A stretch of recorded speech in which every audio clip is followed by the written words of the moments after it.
Vou deixar esse microfone aqui para vocês dois. Boa tarde a todos. A irmã Aline vai coordenar uma meditação para a gente dar início aos trabalhos. Sejam bem-vindos. Vamos começar fazendo uma pequena harmonização para a gente chegar, né? É importante que a gente chegue a esse espaço com calma, com tranquilidade, com harmonia. Vamos descruzar as pernas, colocar os pés apoiados no chão, fechar os olhos e fazer uma conexão com a nossa respiração. Vamos fazer uma respiração suave e profunda.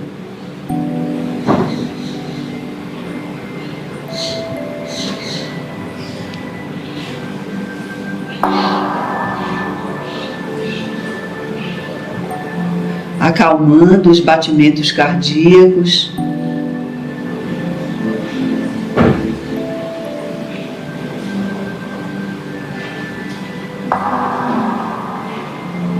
E vamos colocar na nossa mente a palavra paz.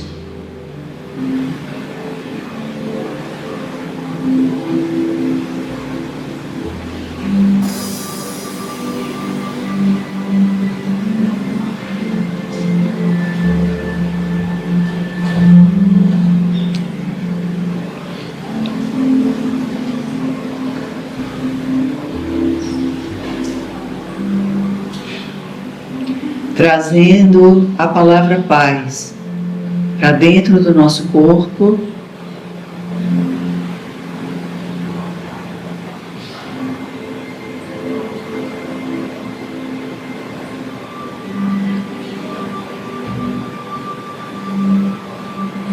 Fortalecendo todos os nossos órgãos e principalmente trazendo paz para o nosso coração.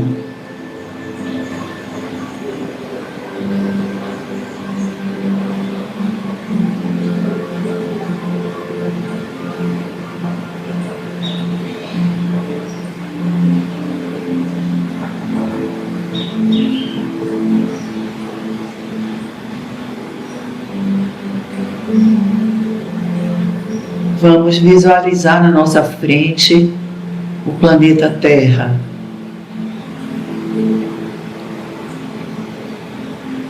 E vamos emanar paz para o planeta, nesse momento que o planeta precisa tanto de paz.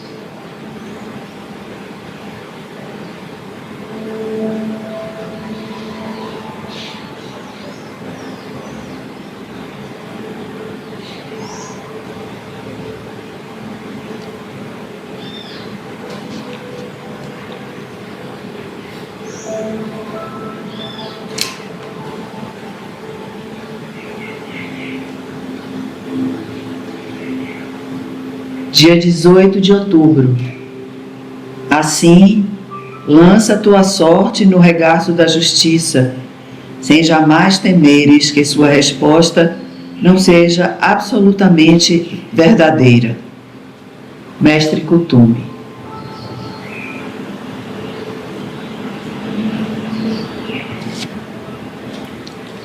Aos gloriosos seres que dirigem a evolução da humanidade e que são a personificação do amor imortal, pedimos que abençoem com a sua proteção a Sociedade Teosófica e a esta loja, estabelecida para executar a sua vontade no mundo. Ampare-nos com o seu poder, inspire-nos com a sua sabedoria, fortifique-nos com o seu amor. Om Shanti. Om Shanti. Hoje, dando continuidade à programação, teremos o irmão Marcos Queiroz, que vai dar continuidade ao tema astrologia e os complexos psicológicos constelados, a parte 2 e tal. Então, o irmão tem a palavra.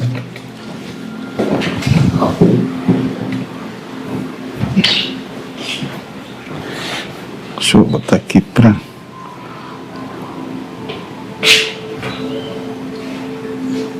Querem chegar mais pra frente?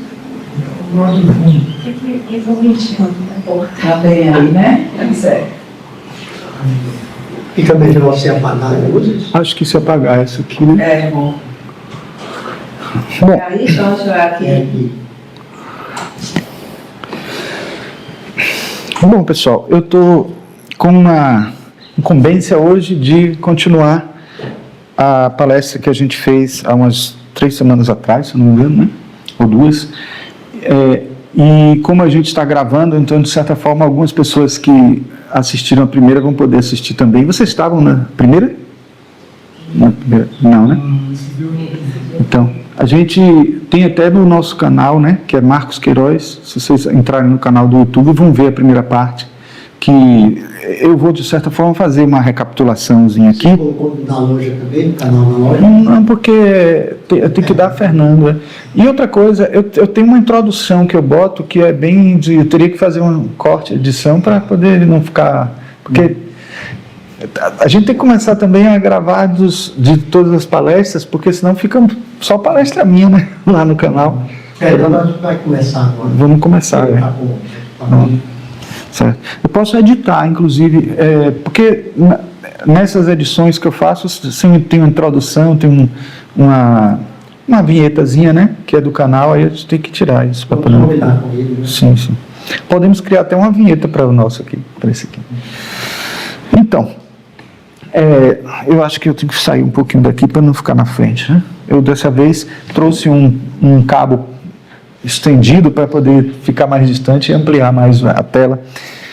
Então, assim, ó, o que nós vamos fazer aqui é pegar alguns slides que a gente tirou da primeira apresentação e eu coloquei tirando os que eu já apresentei na outra, para que a gente faça uma introdução novamente do conteúdo de complexos, né?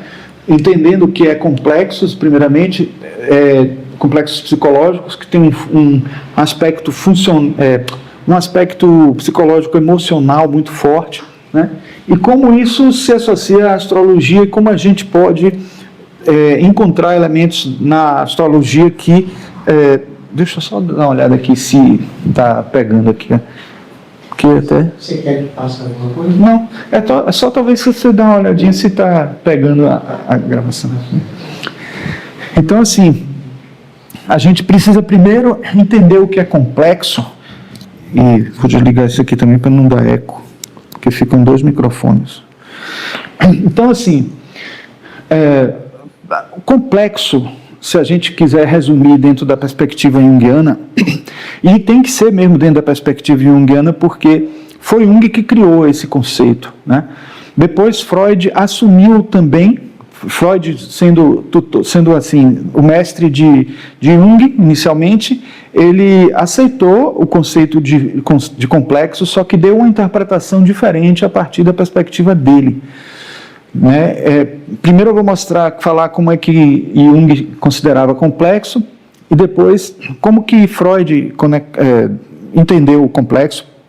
Mas assim, as experiências que Jung fez foi assim, pegando pessoas que podiam estar com alguns transtornos, com dificuldades e fazendo experiências, colocando elas num polígrafo, que é aquele detetor de mentiras. Foi na época em que isso estava sendo descoberto mesmo, o detetor de mentiras tinha acabado de ser descoberto, e ele colocava a pessoa medindo a tensão superficial, a frequência cardíaca, uma série de ritmo de respiração e o polígrafo para poder descobrir quando a pessoa dizia uma palavra em resposta a outra, que ele falava assim, céu, a pessoa falava nuvem, falava luz, eles falavam claridade, E aí ele começou a fazer muitas vezes isso, até o momento em que a pessoa que chegava em uma palavra que tinha algum efeito emocional sobre a pessoa, e aí a pessoa ou demorava de responder ou respondia palavras que não tinham conexão com a que foi dita inicialmente,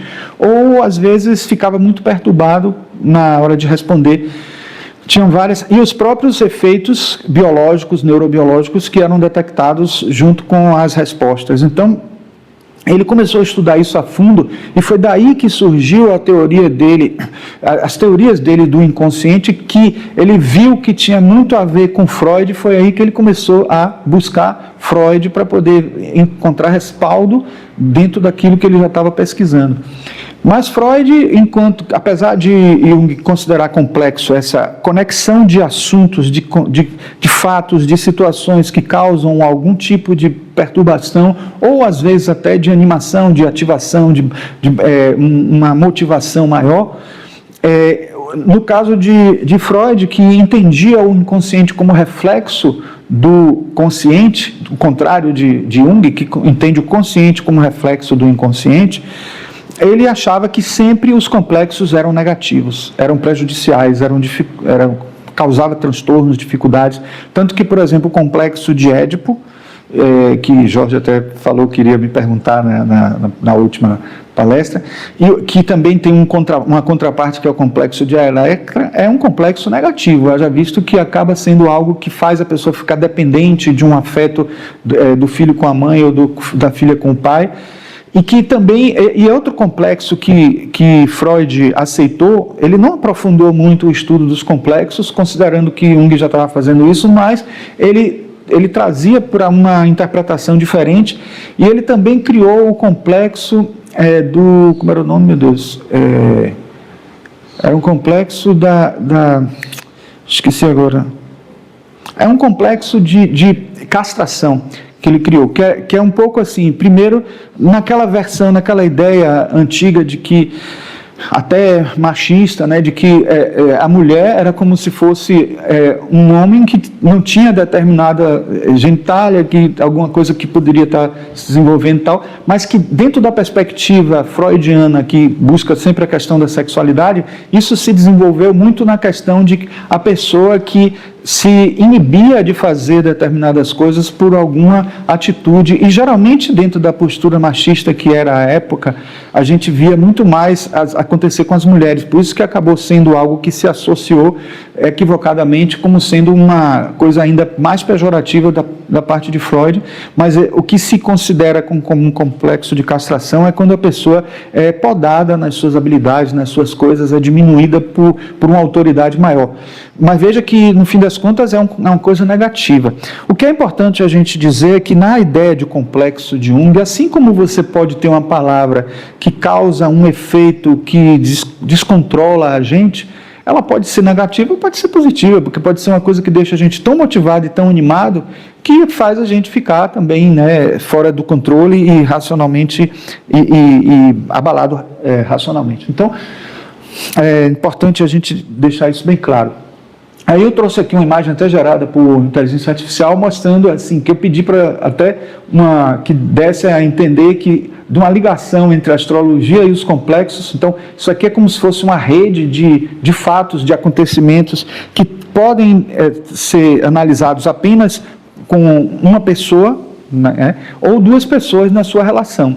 Então, aqui, de certa forma, a gente vai ver daqui a pouco que a data de nascimento, as energias do nascimento da pessoa e as progressões que ocorrem a partir desse nascimento de uma pessoa e de outra pessoa se entrelaçam de tal forma que acaba que os complexos de uma se misturam com um da outra, principalmente se são um casal e tem uma convivência maior, e isso é algo para ser analisado. Por isso que, às vezes, na sinastria a gente analisa justamente as conexões que existem entre as duas pessoas, entre essas questões astrológicas. Complexo aí não é sempre patologia. Não.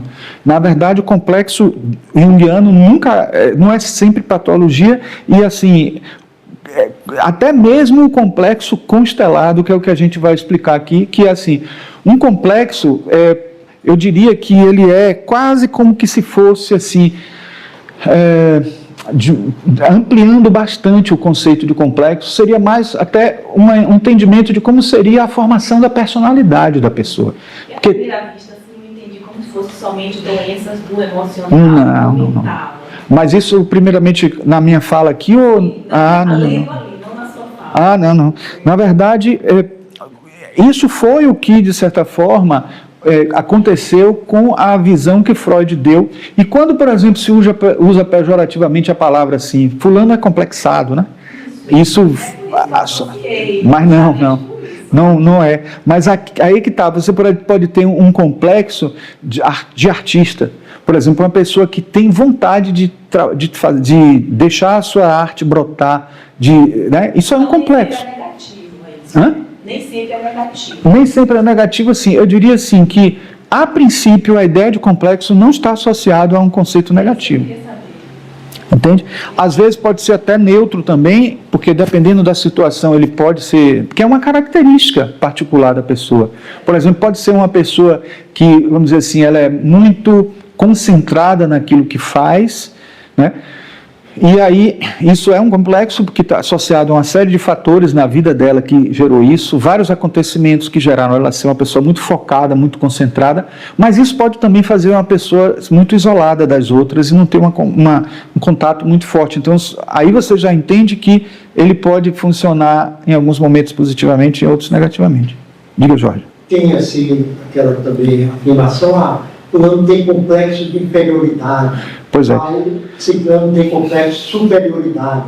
Esse complexo de inferioridade e superioridade, eu até falei na primeira vez, que tem a ver com a autoestima, e esse é estudado por Jung, mas aquela história, no complexo, dentro da perspectiva de Jung, você tem um eixo, né? É como se fosse um termômetro que mede, né, um grau maior, menor e um equilíbrio no meio. Como em quase tudo que Jung trabalha, ele trabalha dentro da questão da polaridade, né?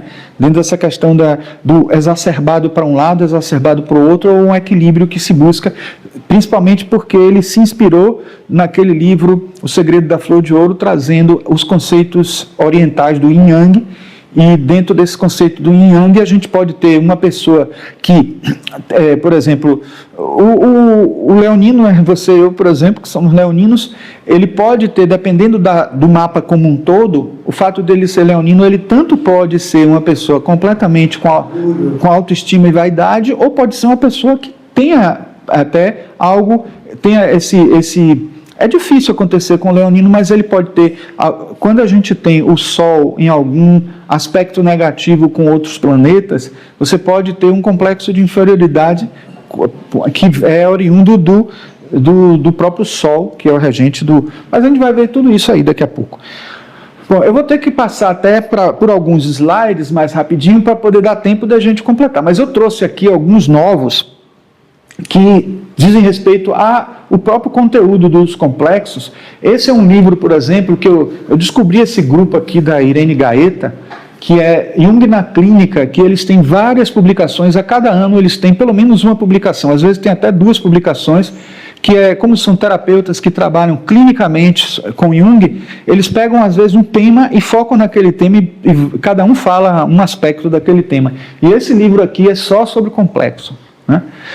E aí eu trouxe essa parte aqui dessa autora Paula Peroni, de um dos textos, que ela diz assim: o complexo foi uma das contribuições mais importantes à estruturação da psicologia analítica e à psicologia profunda como um todo, por ser um portal para a compreensão das relações entre a consciência e o inconsciente. Os complexos são responsáveis pelo campo de visão interno e externo do indivíduo, definem o limite e o significado da vida, originam as possibilidades de pensar, sentir e agir, enfim, compõem sua perspectiva. Ou seja, complexo, se os arquétipos eles estão no inconsciente coletivo, né, nós temos imagens arquetípicas no inconsciente pessoal, que já é só da pessoa mesmo, ou seja, você tem um arquétipo que está no coletivo, né? Você, como pessoa, né, você como indivíduo, interpreta esses arquétipos e canaliza ele na sua vida de maneira diferente das outras pessoas, por isso você tem imagens arquetípicas diferentes das outras pessoas. Às vezes as pessoas não conseguem assimilar esse conceito, pulando logo de arquétipo para complexo. E aí você, no inconsciente pessoal, cada um tendo as suas imagens arquetípicas, você já vai gerando as conexões, né? E essas imagens arquetípicas se conectam, por sua vez, aos complexos. Aí a pergunta que eu até fiz na passada, eu ia dizer aula passada, mas isso aqui não é faculdade, mas assim, elas se conectam aos complexos e a pergunta é, complexo está no inconsciente ou está no consciente? E a resposta é que ele está nos dois, porque ele faz a conexão com os arquétipos. Então os complexos, eles são justamente a ponte, por isso que ele está dizendo que é o interior e o exterior ligado, é o limite que está entre as duas coisas. Ele está mais no consciente do que no inconsciente, mas pense que um complexo, se ele faz com que você tome uma atitude emocional, ou faça alguma coisa, ou se perturbe, ou fique desconcertado com alguma coisa que você não sabe o que é, e essa parte da manifestação, da resposta, da reatividade que a gente tem a alguma coisa que a gente não sabe o que é, está no consciente. Mas o que fez você fazer isso está no consciente. O que fez você ter essa atitude está no inconsciente. Então você tem aí um link direto de consciente com inconsciente, e é importante que a gente entenda isso. Isso tudo é uma perspectiva psicológica, uma perspectiva junguiana, mas eu vou mostrar aqui para você até uma ilustração que eu consegui com o IA, para mostrar justamente que Freud tinha uma ideia, Jung tinha outra. Esse Jung não está muito com cara de Jung não, mas tudo bem, a inteligência artificial...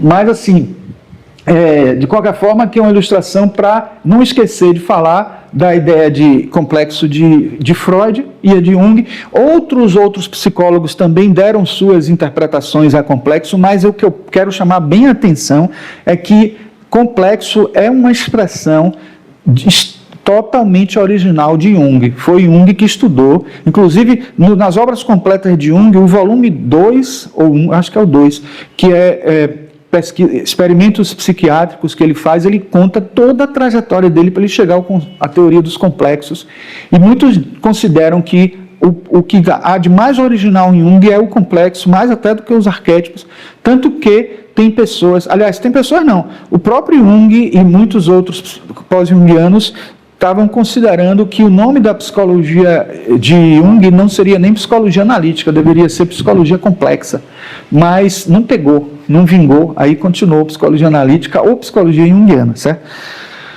Bom, mas aí, uma coisa que é importante, esse é um livro de Jolande Jacob, que é discípula de Jung, foi paciente de Jung, virou terapeuta, muitos pacientes de Jung viraram terapeutas depois, escreveu esse livro que talvez seja o melhor livro para estudar sobre os complexos. Aquele outro também é muito bom, que eu falei, que é brasileiro, mas esse aqui é a nível internacional, a nível mundial, mais conhecido, porque ela fala complexo, arquétipo e símbolo, né? Na psicologia de Carl Gustav Jung. E teve o prefácio do próprio Jung, então Jung estava vivo quando ela escreveu. Olha só, o que mais me impressionou foi a peculiar autonomia dos complexos em comparação com os outros conteúdos da consciência. Ao contrário deste, que estão sob o controle da vontade e vêm ou vão, de acordo com suas instruções, os complexos ou se impõem à consciência, rompendo sua influência inibidora, ou escapam súbita e obstinadamente à sua intenção de forçá-los à reprodução. Então você veja como é forte, né? E como é algo que talvez seja o ponto principal para se descobrir determinados problemas que estão no nível do inconsciente que a gente desconhece, né? Porque no momento em que você faz experimentos como esse da chamada associação dirigida, que é esse que eu falei nesse instante, falar uma coisa, a pessoa falar outra, um teste desse é um teste fácil de se fazer, inclusive, e Diferente, inclusive, da associação livre que era de Freud, que a associação livre é quando você não direciona, você deixa a pessoa falar, inclusive a técnica terapêutica de Freud é você deixar o paciente no divã sem olhar para você até para poder ficar livre, ficar completamente livre para não ver nem o terapeuta, né, e faz a catarse e aí faz a associação livre. Mas Jung, ele defendia a ideia da associação dirigida, porque no momento em que você dirige a sua mente para alguma coisa, claro que não é uma direção assim contaminada por influências ou por sociedade ou por outra pessoa, coisa desse tipo, mas se alguém pede a você para fazer alguma coisa de maneira ativa, a própria imaginação ativa é isso, é você pedir que a pessoa decida, escolha alguma coisa. No momento que você não escolhe à toa, existe um inconsciente que está traçando esse roteiro para você, que é você mesmo, mas algo que a gente poderia dizer dentro de uma visão teosófica esotérica, que isso aí são os corpos sutis, a consciência mais sutil da gente, que a gente não tem plena, digamos, capacidade de conceber ela, a gente não está totalmente identificado com ela naquele momento que a gente está vivendo uma vida encarnado, então a gente acaba não percebendo coisas que estão no nível do inconsciente, inclusive coisas que estão nos influenciando, né? Dentro do espiritismo seriam as obsessões, dentro da vertente psicológica, dentro da vertente teosófica a gente pode falar das influências até de seres elementais e seres devas, anjos e seres também que não estão para ajudar, né? Que até muitos falam nos contos de fadas como duendes, e que na psicologia até se faz associação a isso. Vocês vão ver no próximo slide, que existe no texto, na continuidade desse texto de Jolande Jacob, ela faz uma alusão à possibilidade disso ser até uma influência de alguma entidade, de algum ser, que nós dentro da teosofia sabemos que tem a ver. E aí você diz assim, mas então não é alguma coisa não é alguma coisa psicológica, é alguma coisa de influência das outras pessoas. Até que ponto a gente pode separar o psicológico das influências no momento que a gente entende o universo todo integrado, né? Então a gente entende que a nossa consciência, ela está no mar. Se a gente se vem de lá dos arquétipos, que é um inconsciente coletivo, não tem como você tirar a possibilidade de estar havendo uma conexão com outros seres, outras mentes, outras consciências. Inclusive, se a gente ampliar o entendimento de inconsciente coletivo para o que Jung estava derivando até pouco antes de morrer, e a Marie-Louise von Franz disse para a gente, mesmo ele não tendo traduzido isso em livro, que o inconsciente coletivo ele tem diversos agrupamentos de pessoas, e esses agrupamentos de pessoas influenciam mais a gente, influenciam menos a gente, e faz com que a gente se agregue a grupos maiores acima de nós, que tem uma sintonia em determinado momento. E a gente pode sintonizar com um grupo, sintonizar com outro, e isso é o que às vezes a gente até poderia chamar de influência de anjos e demônios, mas que esses anjos e demônios não são simplesmente aqueles serizinhos que aparecem assim, não. São essas conexões de sintonia que a gente está tendo dentro de uma perspectiva mais ampla de uma egrégora ou de um campo morfogenético, como o Rupert Sheldrake chamava, né? Bom, aí ela diz o seguinte, olha que interessante. Os complexos têm um caráter não só obsedante, mas também, muitas vezes, absolutamente possessivo, comportando-se, portanto, como duendes.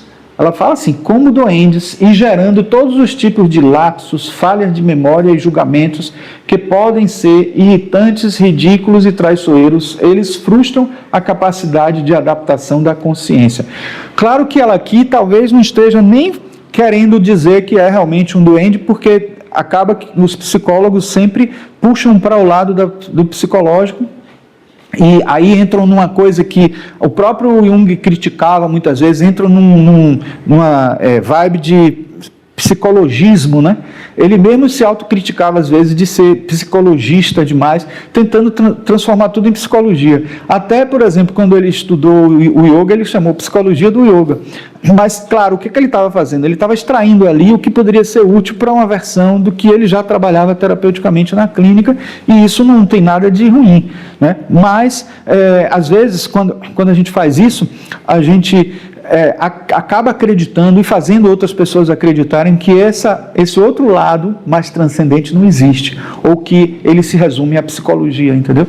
E a gente aqui tem que ter o trabalho de fazer essa engenharia reversa, né? De trazer à tona coisas que estão lá assim, na essência do nosso ser e que a gente nem sempre consegue conectar, né?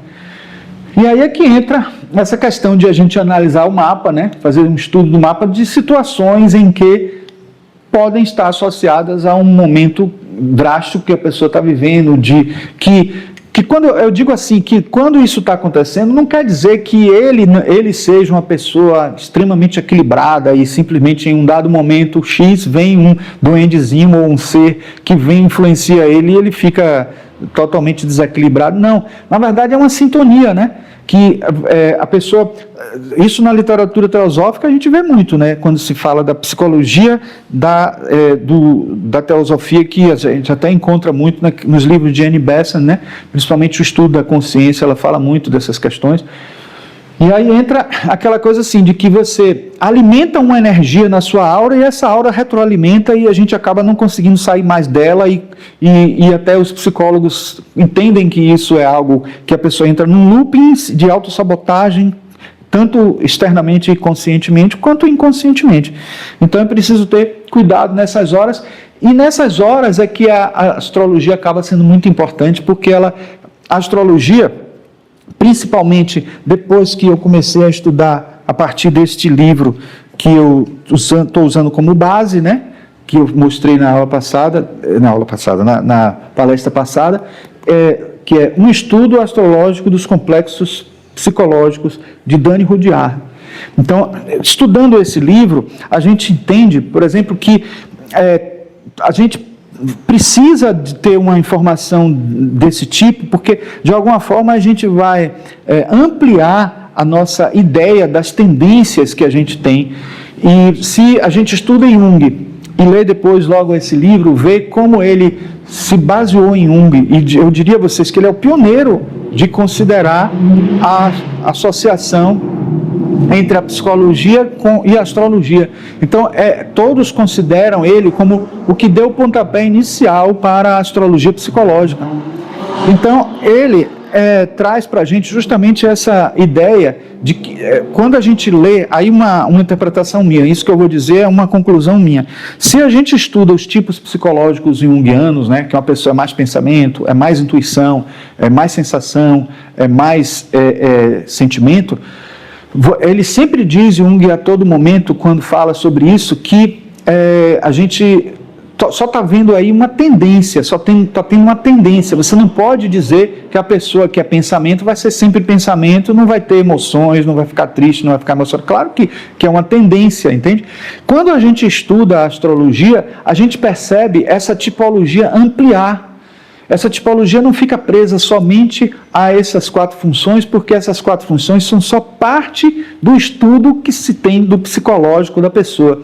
Quando a gente procura o elemento, né, terra, fogo, água e ar dentro da astrologia, a gente está, ao mesmo tempo, vendo essas tendências que aparecem na tipologia junguiana, mas o próprio Jung, que foi um estudioso de astrologia, ele não assumia abertamente, mas várias pesquisas mostraram, inclusive recentemente saiu um livro de Liz Greene, né, que é uma autora famosa, eu trouxe até um livro dela aqui, que também é importante para esse tema de hoje aqui, que ela escreveu um livro que é a astrologia oculta no livro vermelho, mostrando como existe astrologia no livro vermelho, e ele não falou assim abertamente. A filha de Jung era astróloga, inclusive uma astróloga que ganhava a vida como astróloga, e ele consultava ela, ele aprendia com ela, ele usava astrologia também. Ele diz isso até em alguns livros, que ele muitas vezes tinha dúvida para que caminho seguir com um paciente, e ele usava astrologia para dar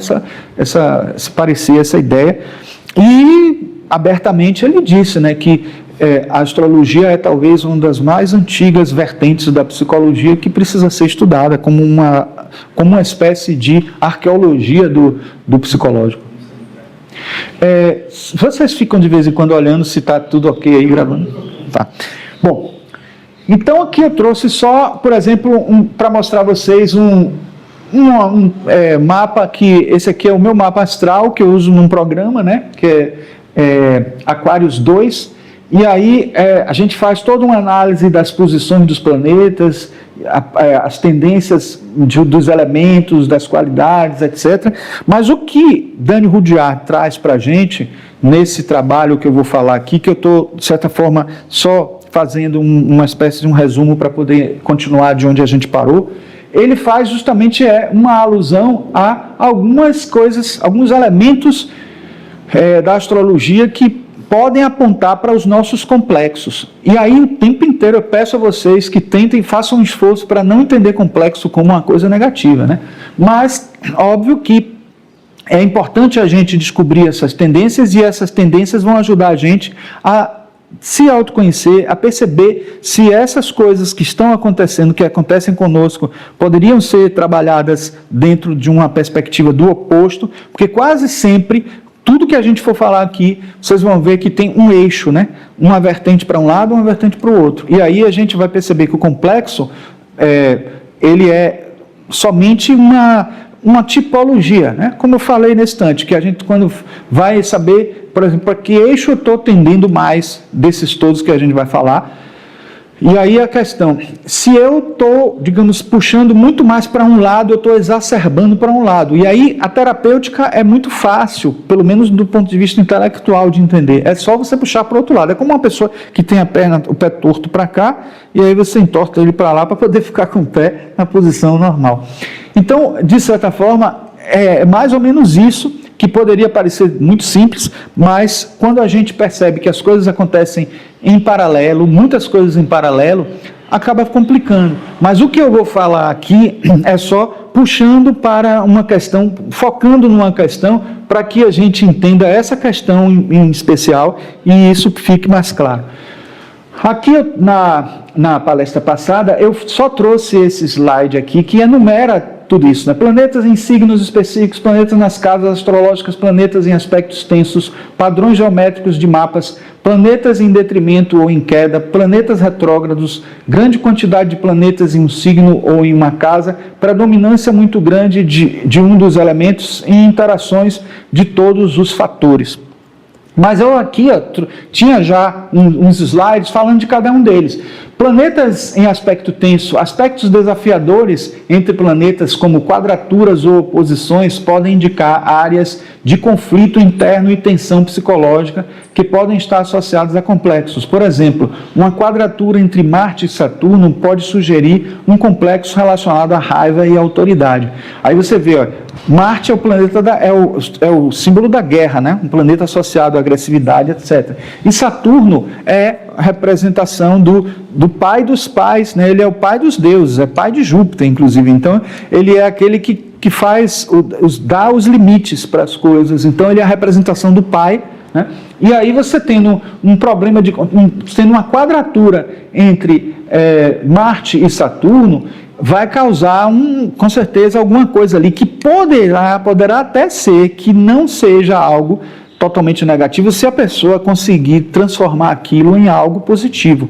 E o que seria transformar isso em algo positivo? Ser uma pessoa, um pai que assim, estimula tanto com toda a energia de Marte, porque Marte pode ser agressividade, mas pode ser também energia para impulsividade e vivacidade para conseguir as coisas, né? Vivacidade, inclusive mental, porque Marte tem uma associação com a mente muito forte.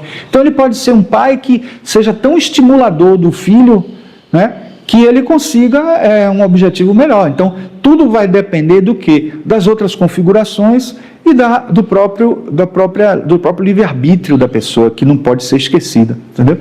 Mas, de certa forma, como eu disse no começo, né, isso dá a gente uma ideia das tendências que a gente tem e faz a gente ficar em alerta sobre isso. Então, só isso já é um elemento de autoconhecimento muito forte para a gente, né? Outra situação é planetas em signos específicos. A posição de um planeta em um signo pode fornecer informações sobre a natureza do complexo. Por exemplo, Vênus em Escorpião pode indicar um complexo relacionado a relacionamentos, intimidade e ciúme. Então, o planeta Vênus, estando no signo de Escorpião, pode criar uma tendência na pessoa de ela ter um relacionamento mais assim intenso, né? Principalmente na área da sexualidade e muito assim forte, muito assim às vezes até agressivo, porque o regente original, o regente clássico de Escorpião é Marte. Então, a gente teria aqui um relacionamento que é a associação de Vênus com... E esse relacionamento não é nem só de casais, né, mas o relacionamento como um todo das pessoas, né? Então, agora, em que isso pode ser em termos positivos? Você pode ter também uma relação afetiva que seja muito intensa também, se a pessoa consegue controlar os instintos e consegue trabalhar isso. Pode ser uma pessoa romântica, pode ser uma pessoa que vai realmente estar sempre voltada para a outra pessoa, sempre preocupada e tudo dependendo das outras configurações, né? Mas isso já mostra, de certa forma, uma tendência, né? A outra questão é casas astrológicas, né? A casa, onde o planeta está localizado, pode indicar a área da vida onde o complexo se manifesta. Por exemplo, um planeta na 12ª casa pode sugerir um complexo relacionado a questões inconscientes, repressão ou espiritualidade. O planeta Saturno nesta casa é associado a solidão, sentimento e isolamento, rigidez, culpa, medo do inconsciente e da entrega, repressão espiritual, o que nos levaria a complexos do eremita ou do prisioneiro espiritual. Então, assim, o que é que isso poderia significar? Primeiro, significação daquela coisa de ter problemas com a religião. Olha só, o que pode ser problemas com a religião? A pessoa que, vamos supor, Saturno é um planeta que causa limitações, que causa certos impedimentos, bloqueios, etc. Eu não sou uma pessoa religiosa, eu sou uma pessoa que gosta de estudar a religião e gosta de estudar a espiritualidade. Mas eu acho que isso, de certa forma... Por isso você está na teosofia. Tem algo positivo, né? Porque o positivo que tem aí é de você não ficar, sabe? Não há religião superior à verdade, né? Então eu acho que a verdade está acima de todas essas questões que são doutrinárias e às vezes dogmáticas das religiões. Então, assim, por aí você já percebe que o complexo ele vai direcionar a gente para uma forma de agir, assim como tem a pessoa que, por exemplo, vamos supor que ela tenha... vamos dizer, ou Mercúrio ou Vênus na 12ª casa em Peixes, né? Ela pode ter, ou até ela pode, vamos supor que ela tenha o Júpiter em Peixe, que seria ainda melhor, né? Se tiver Júpiter em Peixe, é uma pessoa altamente religiosa, uma pessoa devotada e religiosa, né, de ir para, assim, algum templo todos os dias e tal, coisas desse tipo. O regente de Peixes na verdade, é Netuno, mas só que eu estou trabalhando com os regentes clássicos. Você vê aqui, ó, onde é que está... Eu estou até virar aqui porque eu trouxe esse... Eu vim preparado para tudo. Deixa eu virar aqui assim. Se a gente tem aqui, ó, onde que está Peixes? Aqui, ó, Peixes, está vendo? A gente está vendo que... tem aqui o Júpiter, está vendo? Em Sagitário e em Peixes, está vendo? Se fosse considerar os regentes clássicos, a gente teria no lugar aqui em Escorpião, cadê? Em Escorpião, a gente não teria Marte, né? A gente teria Plutão, não é isso? Mas nós estamos falando aqui dos regentes clássicos, e olha que interessante, você tem um eixo central aqui, e aí a gente tem, dividindo de um lado o Sol, do outro lado, aliás, aqui, né? O Sol e a Lua do outro lado, tá vendo? E aí daqui para cá tudo se repete. A gente tem aqui em Virgem e em Gêmeos, né? Nós temos aqui o signo de... não estou conseguindo ver direito aqui, mas... Nós temos aqui em Virgem e em Gêmeos o Mercúrio, não é isso? Que vai estar influenciando tanto Virgem como Gêmeos. A gente tem aqui em Touro e em Lua, a gente tem o regente que Touro e Libra. Touro e Libra a gente tem Vênus, é porque estava longe, não está vendo. Então, Touro e Libra a gente tem Vênus. A gente tem aqui em Escorpião e Áries, Marte, tá vendo? Em Peixes e Sagitário, a gente tem Júpiter, e em Capricórnio e Saturno, Capricórnio e Aquário, a gente tem Saturno, certo? Então, repare como esse mapa, ele cria um eixo aqui no meio, e mostra para a gente como, classicamente, a gente tinha 7 planetas regentes, né? Se você for olhar aqui, ó, nós temos 1, 2, 3, 4, 5, 6, 7. 7 planetas regentes que eram associados aos 7 chakras, que eram associados aos 7, ao universo setenário, né? Aos 7 metais, né? E tudo isso. Então, é interessante a gente entender que nessa hora aí, ó, se eu estou falando, por exemplo, de um complexo associado a peixes, se eu tivesse, vamos supor, um Júpiter em peixes, a pessoa seria altamente religiosa. E Júpiter é o planeta associado à religião, à filosofia, essas coisas todas, né? A expansão, né? Só que no meu caso, eu não tenho Júpiter, eu tenho Saturno, que seria o oposto. Ele estaria assim, tentando, de alguma forma, limitar um pouquinho o que a religião traz, mas o que é que Saturno também traz? Traz a experiência do passado, mais do que o que as religiões dizem. O que as pessoas dizem como experiência do passado não é experiência do passado de ancestrais, nem de livros sagrados, coisas desse tipo. Experiência do passado vivida pela própria pessoa, certo? Mas, claro que eu não estou falando só de mim, eu estou falando de um arquétipo, eu estou falando de imagens arquetípicas, né? Então, por exemplo, o eremita do tarô é um exemplo forte, né? E o Saturno na casa 12 é um exemplo aqui que foi dado, né, como um complexo. Outra coisa que está muito associada aos complexos são os arquétipos e mitos, né? A astrologia se baseia em arquétipos e mitos, que também são conceitos importantes na psicologia junguiana. A identificação com um arquétipo específico pode indicar a presença de um complexo relacionado a esse arquétipo, passando pela imagem arquetípica que eu falei, né? Por exemplo, uma forte identificação com o arquétipo de Hades, o deus grego do submundo, pode sugerir um complexo ativado em períodos de crise, luto, separação, perdas, mudanças drásticas ou mergulhos profundos na sombra. Agora, é importante aproveitar essa deixa aqui para dizer a vocês o que é complexo constelado, né? Que eu já até falei, mas eu não sei se ficou claro. O termo constelado na psicologia junguiana é quando uma coisa está exacerbada, muito forte, muito intensa. Toda a energia psíquica que Freud chamava de libido e Jung chamava de energia psíquica está ativada e forte naquela direção. Então isso é constelado. As pessoas podem até pensar, como eu disse na primeira palestra, que o constelado tem a ver com constelações, né? Eu até pensei. Mas não.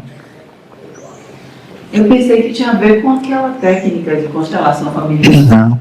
E nem tem a ver com as constelações da astrologia. Bom, no fundo, o que tem a ver constelado com as constelações familiares é que elas também estão falando de coisas ativadas, só que em grupos, né? Mas não o que a gente está trabalhando aqui. Bom, aí a gente traz aqui justamente os complexos que o Dani Rudyard trouxe para a gente, né, associados aos planetas, né?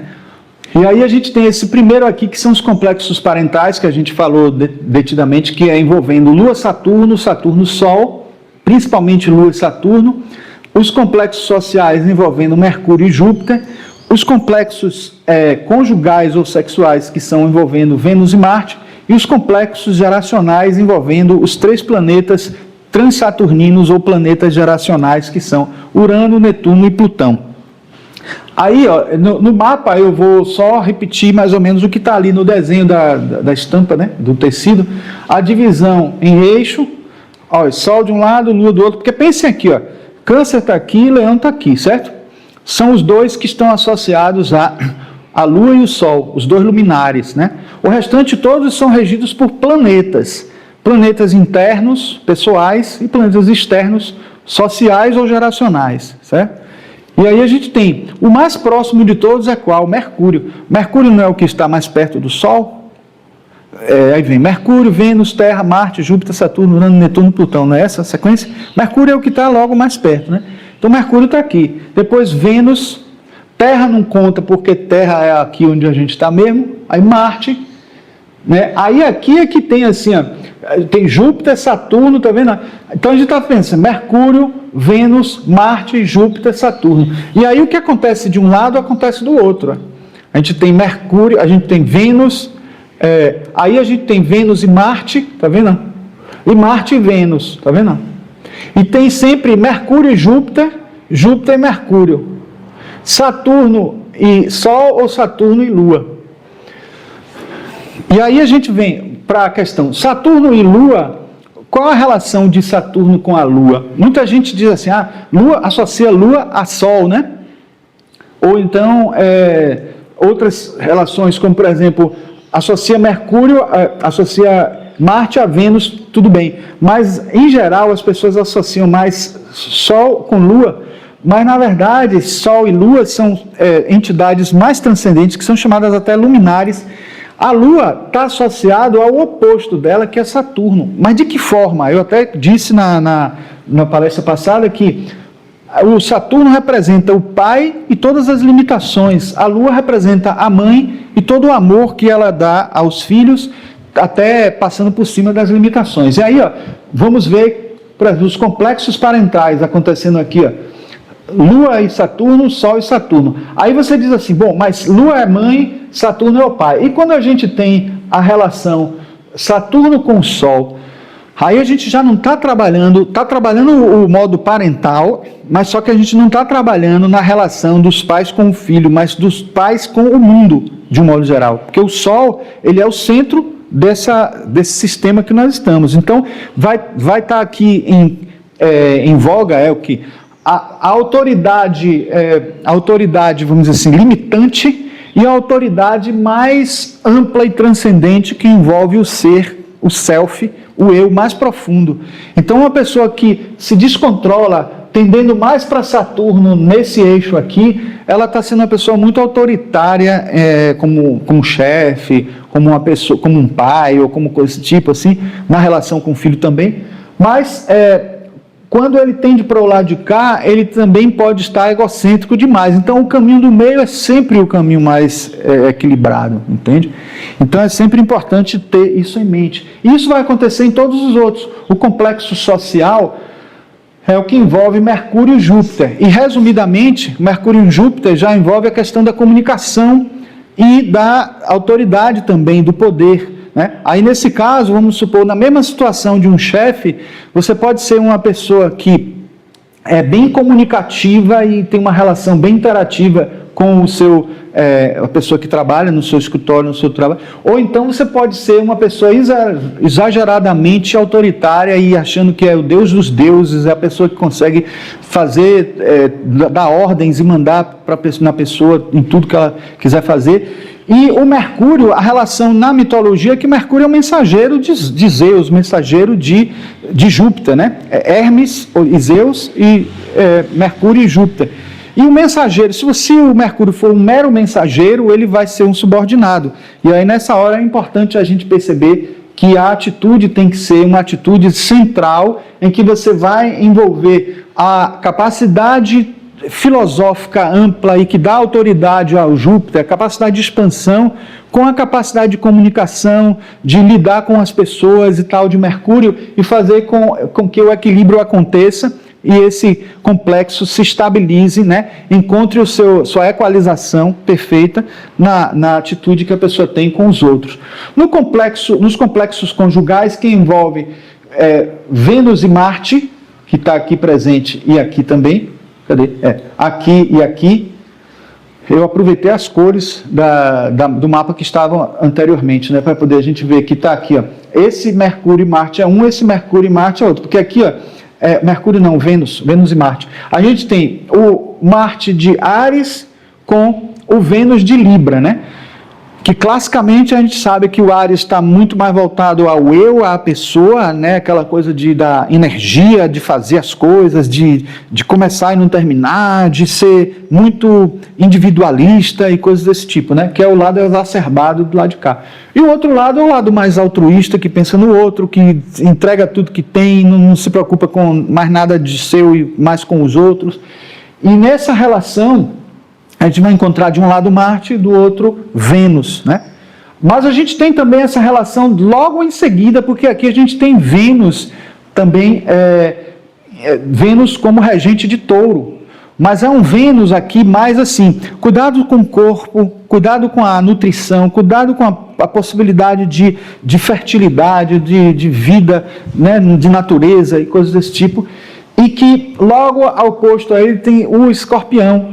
E aí você diz assim, mas o Escorpião não é regido por Plutão? Mas como eu disse para vocês, nós estamos trabalhando nesse momento até aqui, até chegar nos planetas transgeracionais, a gente está lidando com a astrologia clássica, que trabalhou com que quando desenvolveu esse ciclo astrológico aqui, eram esses 7 os planetas conhecidos, e eles tinham toda essa lógica, como tem até hoje, toda essa lógica. E aí você vê que Marte, o primeiro regente de Escorpião, tem essa oposição com Vênus, muito forte aí, né? Então é uma relação também de sexualidade muito forte, né? Que existe entre a polaridade, né? Um mais assim terra, o outro mais água, né? Porque você vê o Touro como terra e o Escorpião como água, e os dois se complementando e tudo mais, né? Então você vê aqui mais um complexo que está associado a essas polaridades. E por último, nós temos um complexo que já envolve os planetas modernos, que aí a gente já não está lidando necessariamente com... A gente está lidando, olha só, tudo bem que tem polaridades presentes aí, mas veja que a gente está aqui começar por Urano, né? Urano em Aquário, né? Netuno em Peixes e Plutão em Escorpião. Como Dani Rudyard, ele não digamos assim, não é um astrólogo que lida somente com a astrologia clássica, ele está resgatando esse conteúdo de lá da astrologia clássica, ele inclui esses planetas e, óbvio que ele não está negando esses planetas, como a astrologia clássica também não nega, simplesmente a astrologia clássica, quando ela foi criada, desenvolvida, esses planetas não existiam. Mas o que acontece com a astrologia contemporânea é que, foi o que eu disse até na palestra passada, muitos deixam de lado informações que são importantíssimas, que, digamos assim, ainda não incluíam os planetas modernos, mas deixam de lado algumas informações que dão muito mais trabalho para você desenvolver, mas também entra muito mais em detalhes sobre a interpretação, e os astrólogos já consideram que a complexidade já é tão grande que não querem incluir essas outras informações, né? Mas vocês estão vendo aí esse quadro, que é esse mesmo quadro aqui, né? E que está mostrando para vocês, né, essa relação dos planetas e os complexos, né? Aqui uma síntese, né, que eu trouxe, que mostra esses complexos todos, tendo o Sol como centro, que vai aparecer aí daqui a pouco, né? E a gente está mostrando aqui, complexos parentais associados à Lua e Saturno, complexos sociais associados a Júpiter e Mercúrio, complexos conjugais associados a Vênus e Marte, né?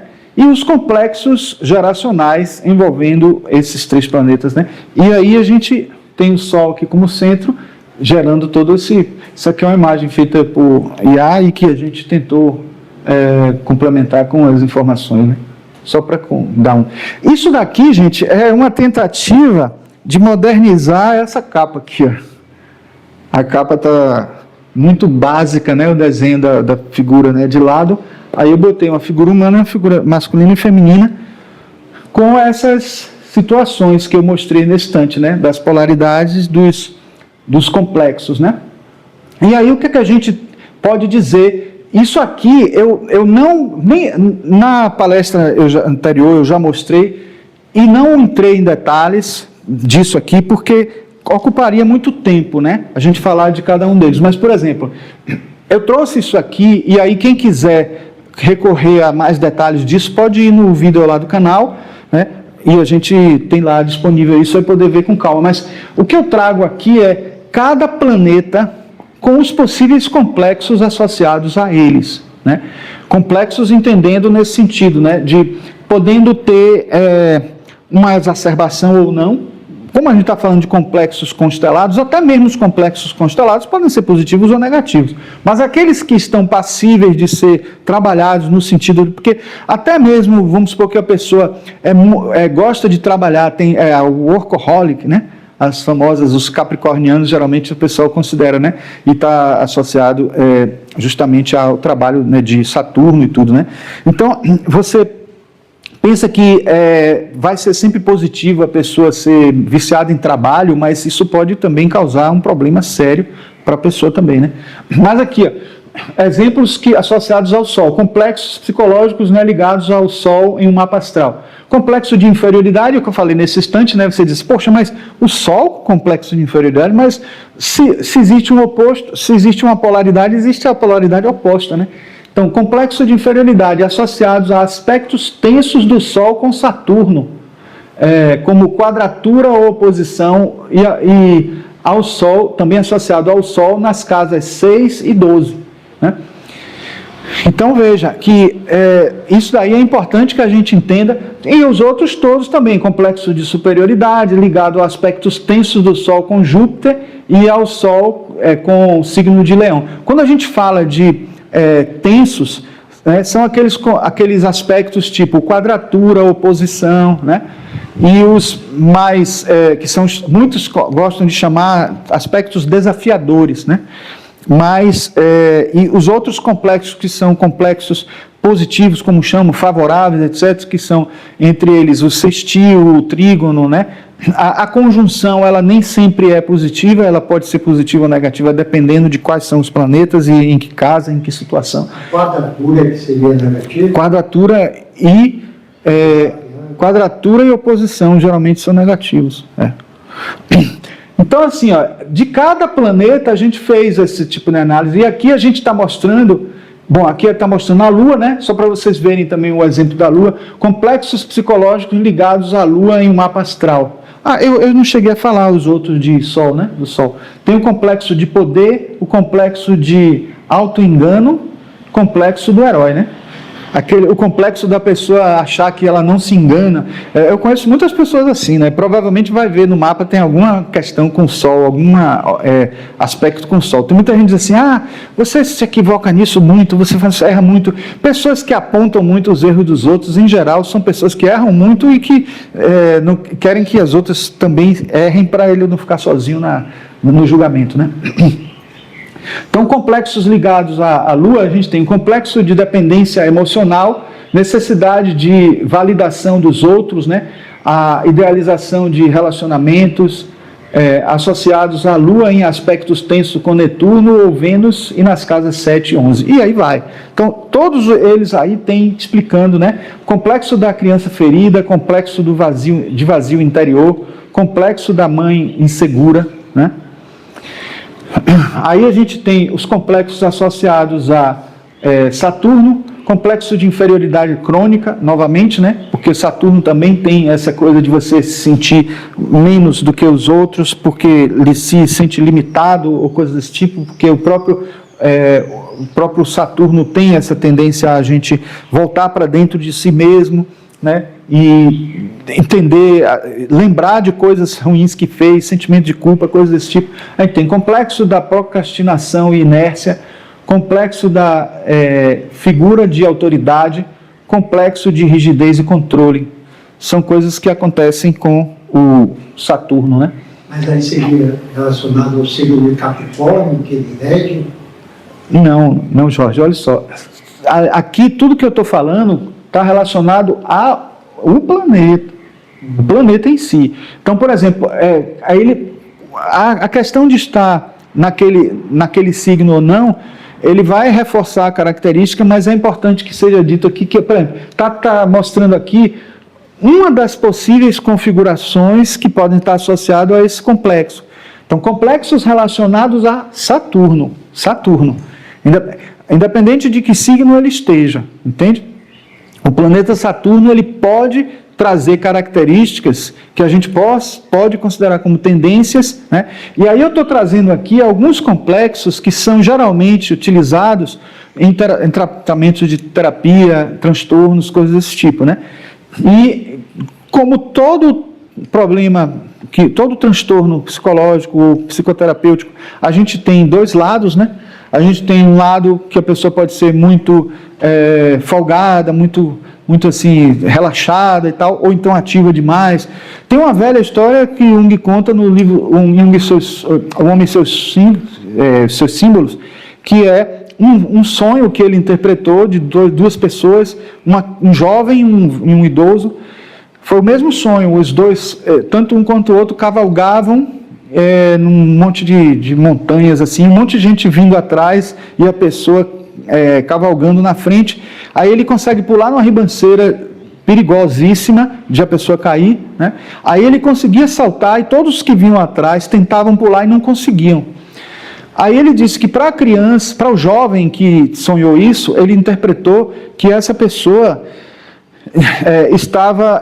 precisava fazer coisas que da idade dele, que as pessoas faziam e ele não fazia, ou tentar buscar os potenciais dele que tinha assim limitados, etc. E para uma pessoa de idade, o contrário, a pessoa estava fazendo coisas além do que a idade dele possibilitava. Então veja que um símbolo desse, um sonho desse, ele tem uma carga associada a essa questão de estar fazendo acima dos outros, mas isso pode ser entendido como algo que precisa ser evitado ou algo que precisa ser feito. Como a gente até no nosso neurológico, a gente não tem isso muito bem claro. Lembra aquela coisa da PNL que quando você fala não faça alguma coisa, mas não pense em azul. Quando eu digo não pense em azul, o que é que vocês fazem logo? Pensa em azul. Então, como é uma coisa que é difícil você separar um polo do outro, então é preciso encontrar algum caminho, alguma pista que lhe dê uma resposta. Agora, estamos falando de Saturno. Se a gente está falando de Saturno, tem a ver com o Capricórnio? Tem a ver com o Capricórnio, mas no momento nós estamos falando dos complexos associados aos planetas. Que assim, se isso tudo estiver acontecendo, por exemplo, Saturno nas casas 6 ou 10, e ao mesmo tempo, essa casa 6 corresponder a Capricórnio, aí vai ser ainda mais forte, entendeu? Mas é importante que a gente entenda que a gente está falando de planetas aqui, entendeu? Como arquétipos, né? Aí a gente tem o Júpiter, complexo de grandiosidade e excesso, complexo do falso guru, complexo de exagero hedonismo, que é aquela coisa de busca de prazer, né, excessivamente e tal, que é uma tendência, um forte de Júpiter. Para você ver qual o complexo que está no seu mapa, você precisa ver onde está, no caso, o seu Júpiter, e aí ver... Não, aqui... Não. Aqui está bem claro, Aline. Complexo de grandiosidade e excesso. Sim. É um dos muitos complexos associados a Júpiter. Um dos muitos. Então vamos supor, esse é um que a gente está olhando. Aí olha o que está dito. Olha o que está dito. Mas olha o que está dito aqui. Não é ligado a nada agora ainda não. Olha só, o que está dito aqui, ó. Tendência a ter um ego inflado e a sentir. Aí o que é que diz aqui, ó? Júpiter na casa 1 ou nos signos de Leão e Sagitário. Isso é uma configuração que pode trazer para a pessoa essa característica. Essa situação de ser uma pessoa que tem complexo de grandiosidade e de excesso. Claro que, quando você estuda, por exemplo, tem um livro aqui que é o chamado... a Enciclopédia de Astrologia Psicológica. Esse livro aqui, eu até mostrei na palestra passada, você vai procurar aqui, complexo de inferioridade, como eu procurei. né? Até trouxe no slide assistam a palestra anterior que tem, inclusive falando o que ele diz aqui de complexo de inferioridade. Aí ele fala várias possíveis configurações. Não fala uma só, fala várias. Por quê? Porque já se estudou muitos casos e se viu que existem várias. Por exemplo, hoje os cientistas que estão estudando... Eu quero saber como eu vejo no meu mapa. Mas é isso que eu acabei de falar. É isso que eu estou tentando explicar para você. Se você tem o seu Júpiter na casa 1, ou não é aí, ou, porque não tem como ser, signos de Leão e Sagitário na casa 1, associados à casa 1, é possível que tenha isso acontecendo. Então eu entendi certo. É isso, mas é isso que está dito aqui. Mas assim, os cientistas hoje estão fazendo experiências com, por exemplo, a síndrome de burnout, né? Que descobriram, por muitos experimentos que fizeram, que Saturno em quadratura com o Sol nos homens e Saturno em quadratura com a Lua nas mulheres é forte tendência para a síndrome de burnout. Isso eles descobriram porque eles verificaram vários, são cientistas que são astrólogos e que também são médicos e astrólogos, né? Que felizmente tem pessoas que aprofundam no conhecimento da ciência hegemônica, da ciência tradicional, e não é nem tradicional, talvez assim, mas assim, da ciência oficial, hegemônica e tal, e também estudam astrologia. Aí eles fizeram essa pesquisa e chegaram a essa conclusão. Claro que isso ainda é prematuro para poder você dizer assim, como uma verdade absoluta. Precisa fazer muita experiência ainda, como tem sido feito, né? O Danny Rudyard é um dos que mais fez experiências desse tipo. A Liz Green, o Howard Sarporta, por isso que eles deram origem à astrologia psicológica, né? Aí aqui, ó, por exemplo, complexos ligados a Mercúrio em um mapa astral. Complexo de inferioridade intelectual, você veja que já é uma inferioridade específica, né, do intelecto, porque Mercúrio está associado à mente, tudo. Complexo do falastrão ou superficial, complexo de decepção ou engano, complexo da ansiedade e perfeccionismo. Foi nessa hora que na palestra passada eu falei que o Danny Rudyard disse que é um equívoco considerar que o virginiano é uma pessoa perfeccionista sempre, né? Na verdade, o que ele diz assim, que está associado à pessoa que gosta de fazer muita análise, muita classificação. A tendência do virginiano é classificar, organizar as coisas. Eu tenho uma colega que trabalha comigo, que é virginiana. Eu, como tenho Mercúrio em Virgem, também tenho uma característica de virginiano, mas ela tem mais ainda e ela tem ascendente em Gêmeos. Não? Então, assim, junta o fato de ter... Então, isso dá uma característica de uma pessoa que tende a ser professora mesmo e falar e contar as histórias. Então, ela é professora de História da Arquitetura, então ela sempre traz o conteúdo histórico presente também. Então, é bem interessante perceber isso. Então, não estou chamando ela de falastrona, não, porque ela é capaz de assistir esse vídeo e não estou chamando ela de falastrona. Mas há essa coisa de associar, né, essa capacidade de ter verbalizar, de comunicação, exato. Aí, assim, dentro do conteúdo ligado a Mercúrio, eu ainda falei de uma coisa interessante, que é assim, ó, muita gente fala do Mercúrio retrógrado, né? E aí, se a gente considerar que o Mercúrio tem um eixo, né, um círculo, né, uma órbita dentro da órbita da Terra, ou seja, aqui é Mercúrio percorrendo e aqui é a Terra. Se a gente parar para pensar, quando, no caso, a Terra está correndo nesse sentido, então a tendência é o Sol aparecer para a gente como se estivesse girando assim, né? Então, assim, é como se... Esse é o percurso do Sol. Eu estou girando para cá, a tendência é o Sol fazer isso, né? E aí, se eu tenho o planeta Mercúrio fazendo assim, e o Sol assim, ele está retrógrado. Na minha perspectiva, que eu estou fazendo isso, o Sol está vindo para trás. Quando eu ando para frente, isso aqui não vem para trás. E esse está indo para frente, e esse está indo para frente. Mas o percurso solar é esse. E se ele está indo para cá, ele está indo para trás. Não é fácil de entender isso, não. Eu demorei para entender, mas aí o que acontece? Isso aqui é uma situação de Mercúrio retrógrado, né? E isso aqui é uma situação de Mercúrio direto. Porque aí, ó, a Terra indo assim, o Sol vindo assim, e Mercúrio também vindo assim, junto com o Sol, fazendo esse movimento, porque a Terra está fazendo isso. Dentro da perspectiva da Terra, o Sol e Mercúrio estão percorrendo dentro do mesmo caminho. Aí o que acontece? Você tem, isso é chamado de conjunção inferior e aqui conjunção superior. Porque eles estão numa conjunção, mas pense que aqui é uma conjunção considerando, né, a Terra como a astrologia da Terra, né? Então você tem Sol e Mercúrio em conjunção, Sol e Mercúrio em conjunção, só que o Sol na frente, Mercúrio atrás, e aqui Mercúrio na frente, Sol atrás, certo?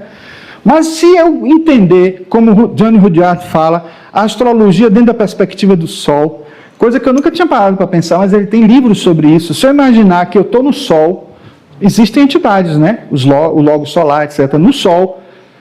E aí o que é que acontece lá? A gente pensa que só é luz e que não tem nada acontecendo assim de nada, mas é dentro de um lugar, de um nível que a gente não consegue alcançar, mas alguma coisa acontece lá. Tem uma astrologia associada lá, tem seres de alto nível lá de evolução.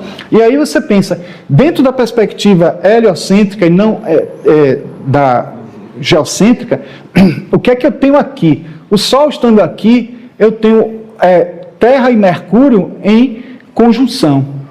Mas se eu, dentro da perspectiva do Sol, olhar aqui, Terra e Mercúrio, eu vou ter Terra e Mercúrio em oposição.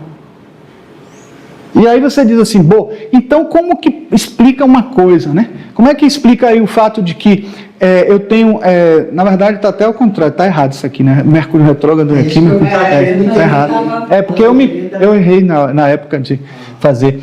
Aí o que acontece? No Mercúrio retrógrado, enquanto está acontecendo o Mercúrio retrógrado, a gente está, em vez de recebendo as informações, em vez de transmitindo as informações, a gente está recebendo as informações. Então não é um momento ruim, não. Pelo contrário, é um momento excelente. É como se eu estivesse recebendo os fluidos mentais do Sol, do logo solar ali. Na Terra inteira, porque o Mercúrio, quando está retrógrado, está... Agora, Mercúrio retrógrado pode estar retrógrado no seu mapa. E isso vai ter uma informação importante, porque ele retrógrado no seu mapa está dizendo também que você é uma pessoa que veio para poder receber informações e transmitir para as pessoas como... O coletivo, quando falar, o Mercúrio está retrógrado, então... Mas é isso que eu acabei de falar. Nas comunicações, o caso, né? Se você está numa postura, numa posição de receber e não de transmitir, as pessoas vão achar que é ruim. Geralmente, quem se reclama das comunicações é quem está querendo transmitir alguma coisa. Quem está querendo receber não reclama porque as pessoas que estão recebendo muito bem. Só que o problema é, quando uma está querendo receber, a outra está querendo transmitir. Mas aquilo que você recebe com muita precisão e muita energia ajudando, é aquilo que vem de cima, do alto. Então é um momento excelente para meditação, é um momento excelente para você receber os fluidos energéticos do Logos. Agora, para você transmitir, é complicado, entendeu?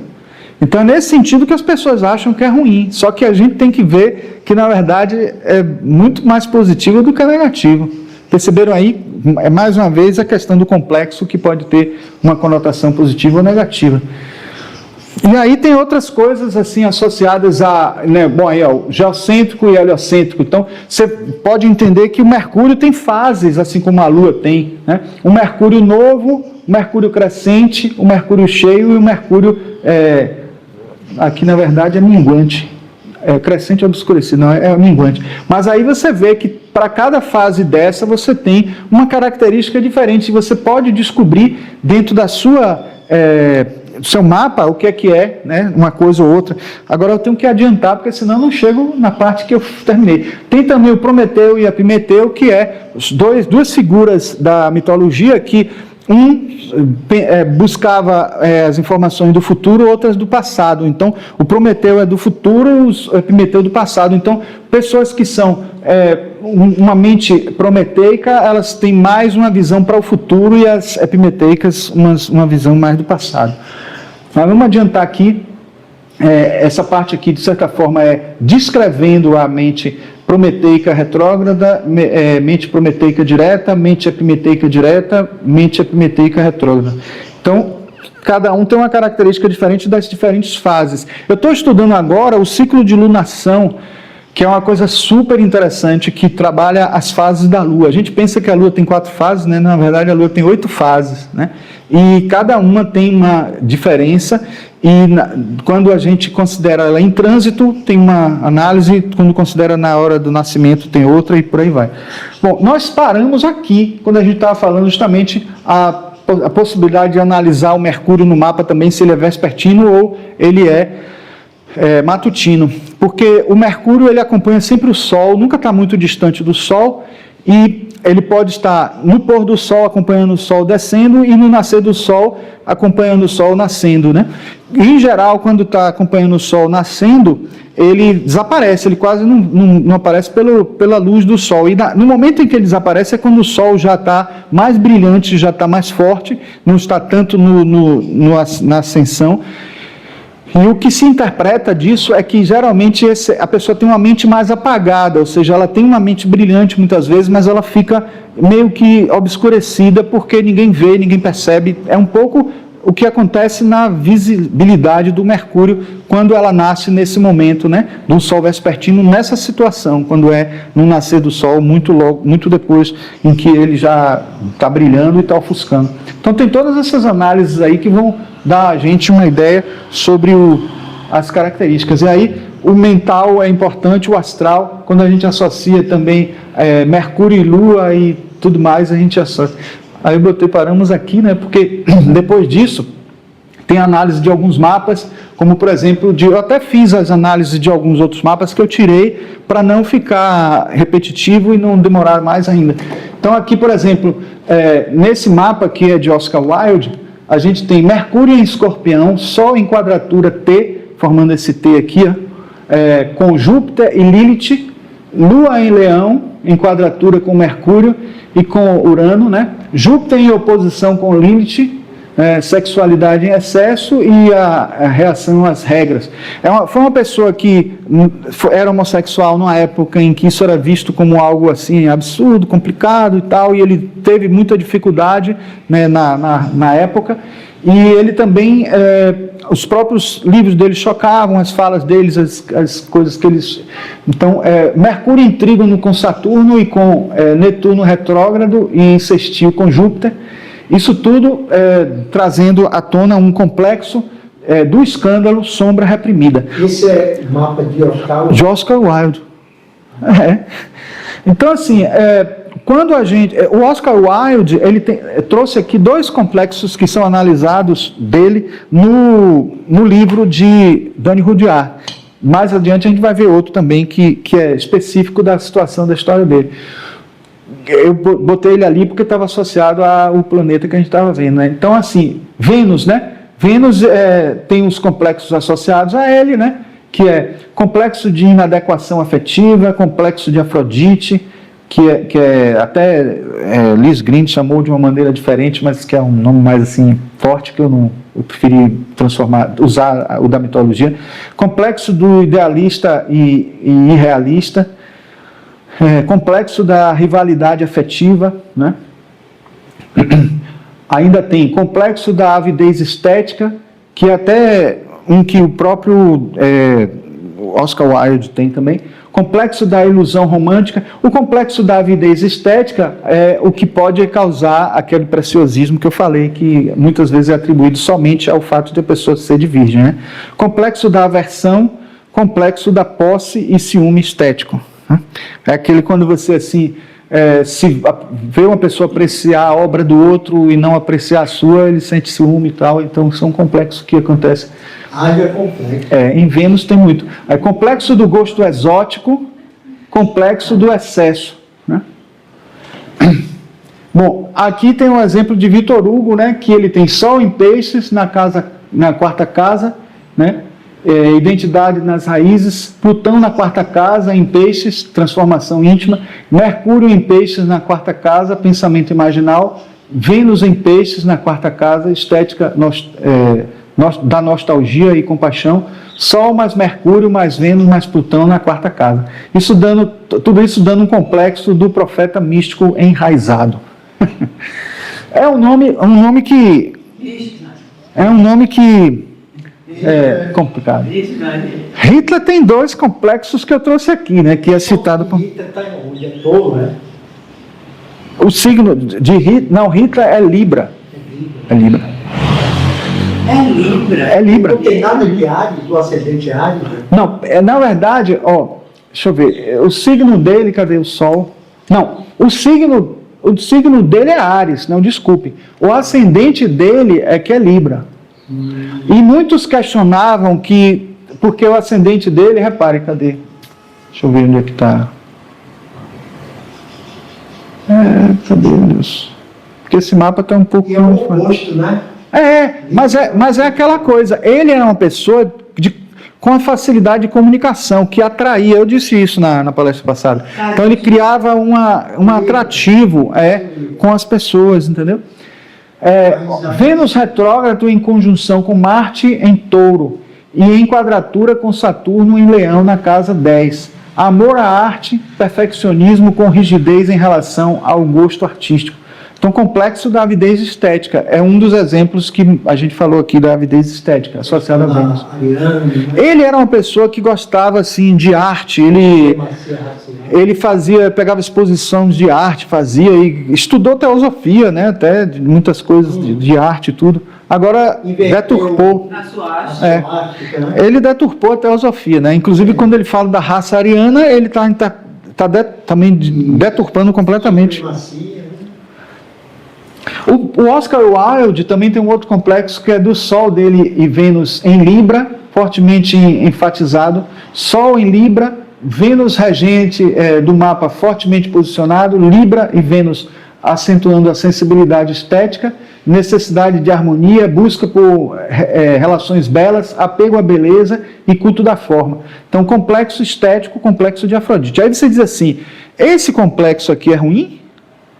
Esse complexo foi o que fez ele ser quem ele é, foi o que conseguiu fazer, né? Como muitas vezes as pessoas dizem assim, quando você tem um aspecto chamado desafiador, é quando faz com que você saia da rotina, saia do caminho normal, do comum.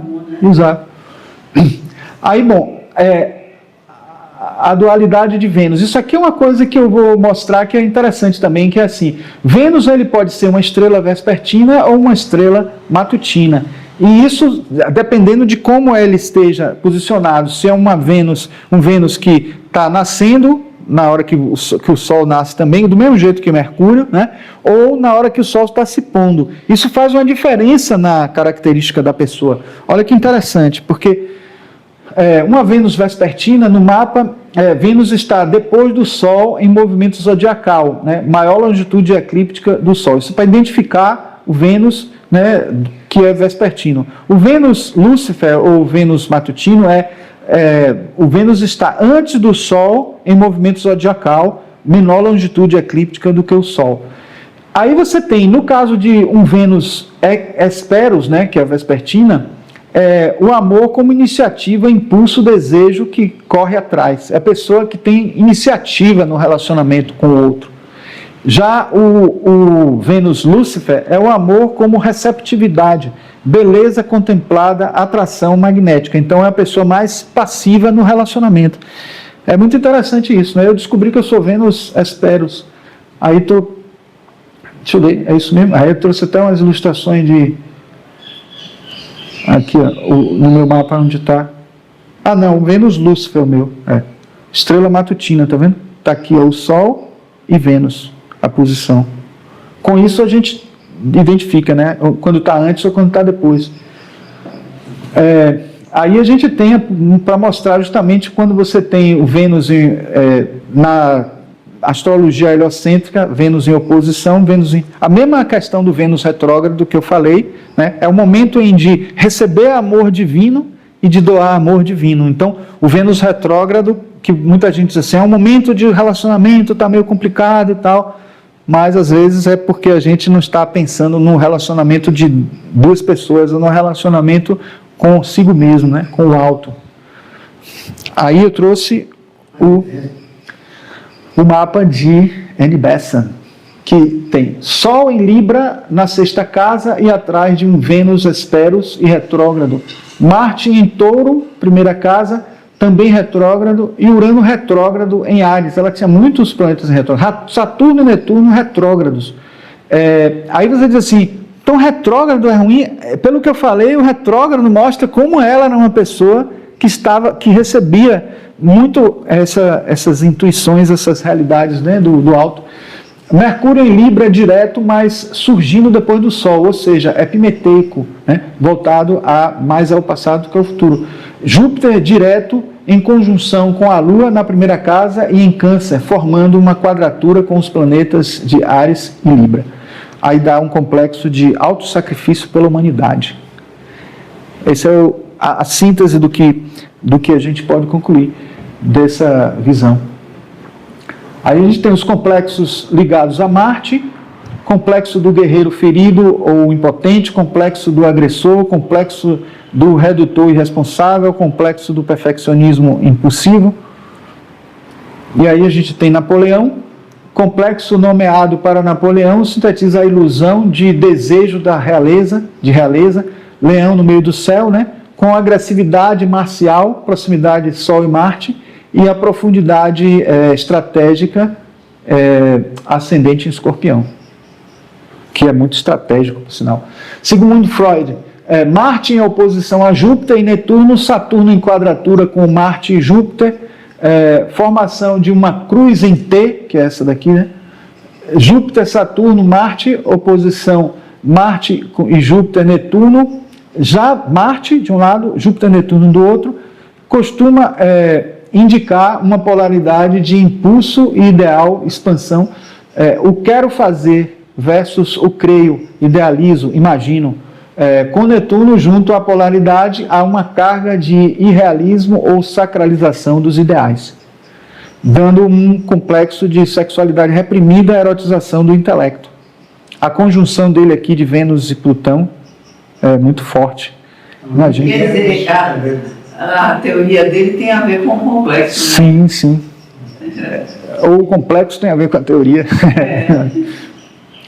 Complexos psicológicos ligados. Aqui eu vou mais rápido porque são esses três últimos que faltavam. Complexos psicológicos ligados a Urano no mapa, complexo do rebelde sem causa, complexo do outsider ou estranho, complexo da ansiedade e tensão nervosa, complexo do salvacionista utópico. Porque Urano, ele é também aquela ideia de um Deus acima de tudo, mais ainda do que Júpiter, que é um ser que está acima do céu, está fora de qualquer... É o próprio universo, né, em si, como um Deus. Pode acender a luz? Pode. Ficou escuro, né? Mas ficou bom. Bom, em Netuno a gente tem complexo do Marte ou da vítima, complexo da fuga da realidade, complexo do enganador ou da falsa identidade, complexo da distorção, da dissolução. E por último, Plutão, que tem complexo de poder e controle, complexo do vingador ou da destruição, complexo da sombra, complexo de rejeição e medo da intimidade.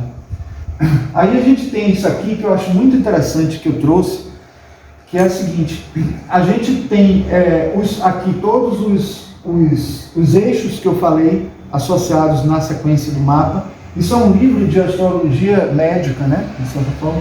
E aí é interessante entender que o próprio processo de nossa evolução biológica, desde o embrião até a morte, desde que a gente nasce até quando a gente morre, está presente no ciclo astrológico. É diferente, inclusive, do ciclo que a gente segue, que começa em Áries, né? O ano astrológico não começa em Áries em março. Esse aqui a gente começa na 9ª casa já, porque a 8ª casa é a casa da morte, né? Então a 8ª casa é a última, a 9ª é a primeira, é do nascimento, que aí está associado aqui a Mercúrio e Júpiter, né? Está associado ao cérebro, está associado a esses 240 graus, 270 graus dentro do ciclo astrológico, é associado às idades da concepção até 7 semanas. Aí depois a gente tem a 10ª casa, que é da 7ª semana até as 12 semanas, 12 semanas depois. Aí vai, 11ª, 12ª. Aí a gente entra na primeira casa, e aí vai, segunda casa, terceira casa, quarta casa, quinta casa, sexta, sétima, até chegar à casa 8, que é associada à transformação interna, que, claro, uma pessoa quando chega nesse período, desse percurso aí da idade, não quer dizer que ela vai ter que morrer, mas é um momento que ela vai ter a grande transformação dela, né? Que é esse período aqui, né? Que está já acima de 42 anos, quando já está numa fase em que está passando por transformações mais fortes internas, né? Envolvendo todos os ciclos, né, que existem nos planetas. Contagem regressiva. Gestação, infância e maturidade. E aqui, só para fechar, eu tenho... Parou aqui. Parou a gravação. Será que completou já o... Chegou até o limite, mas acho que não, porque muito...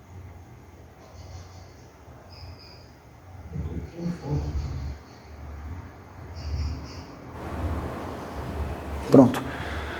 Isso aqui eu acho excelente, que é um trabalho de Liz Green que ela faz, que é assim, ela pegou um gráfico que é junguiano, mostrando o inconsciente coletivo, como o inconsciente coletivo cria um braço, isso é bem claro, bem explicativo, assim. Ele cria um braço para conectar com o mundo do consciente de alguma forma, né?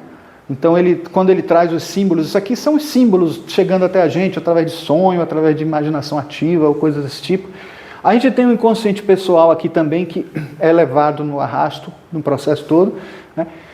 E aí você tem isso aqui como um esquema, e aí você vê como ela definiu os planetas. Eu até vou completar logo aqui, que ela fala já de Quiron. Ela diz que Quiron estaria bem aqui, nessa ligação entre Saturno e Urano. Então, porque justamente Quiron fica entre Saturno e Urano, né? O asteroide. Aí você tem os planetas pessoais, Sol, Lua, Mercúrio, Marte, Júpiter, Vênus, Saturno aqui no meio entre eles dois, porque Saturno, apesar de não poder ser representado como sombra, que eu disse a você que não tinha um planeta, mas talvez o planeta que mais se associa à sombra seja Saturno, mas em geral ele é sombra quando ele se associa a outro planeta, e aí você descobre a tendência da sombra. A sombra está ligada ao quê? Mas o Saturno seria, e a sombra, como ela é a porta de entrada do inconsciente, Saturno está exatamente aqui, tá vendo? No esquema dela. Aí debaixo disso você tem Urano, Netuno e Plutão. Urano, Netuno e Plutão como os 3 últimos planetas, formando a estrutura da psique associada de alguma forma à astrologia, né?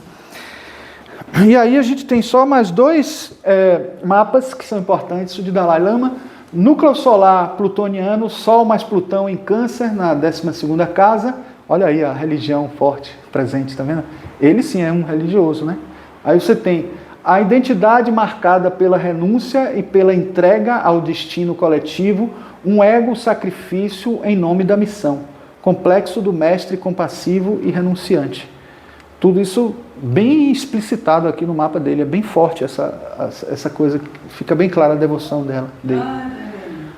E por último, para fechar com chave de ouro, eixo Sol-Mercúrio em Leão, na 2ª casa, identidade forte e discurso magnético, que assume autoridade sobre valores espirituais, Lua em Gêmeos, na 12ª casa, ligação inconsciente com forças invisíveis, inspiração mediúnica, mas também instabilidade emocional oculta, complexo da visionária rebelde.